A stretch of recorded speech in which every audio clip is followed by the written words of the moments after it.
नगर खेतिया में संघ का गृह संपर्क अभियान शुरू। नगर खेतिया राष्ट्रीय स्वयंसेवक संघ के शताब्दी वर्ष के उपलक्ष्य में पूरे देश की तरह नगर खेतिया में भी गृह संपर्क अभियान की शुरुआत कर दी गई है।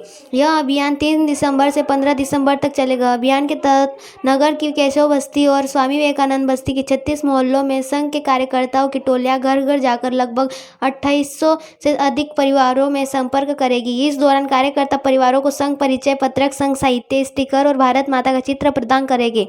संघ के शताब्दी वर्ष में संगठन ने पंच परिवर्तन का आह्वान किया है, जिसमें सामाजिक समरसता, परिवार प्रबंधन, पर्यावरण के जीवन शैली, स्वदेशी का संकल्प, नागरिक कर्तव्य का पालन, इन 5 संकल्पों पर विशेष बल दिया जाएगा। गृह संपर्क के दौरान कार्यकर्ता इन संकल्पों पर चर्चा कर परिवारों से इनमें से किसी एक संकल्प को अपनाने का आग्रह करेंगे। अभियान के दौरान संघ के उद्देश्य, कार्य व पद्धति, 100 वर्षों की यात्रा और समाज में निभाई गई भूमिका पर भी परिवारों में संवाद किया जाएगा।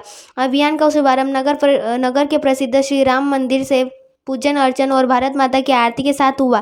इस अवसर पर खंड सहकारवाह नीलेश पोद्दार, नगर कार्यवाह कृष्ण चौधरी, सह कार्यवाह आशीष सारधूर, ईश्वरी आरंभी, विनोद जी सेनाने, प्रकाश मराठे, विनोद जैन, समाधान माली, रामकृष्ण सारधूर, सचिन चौधरी, किशोर सोनी, नयन मराठे सहित अनेक स्वयंसेवक उपस्थित रहे।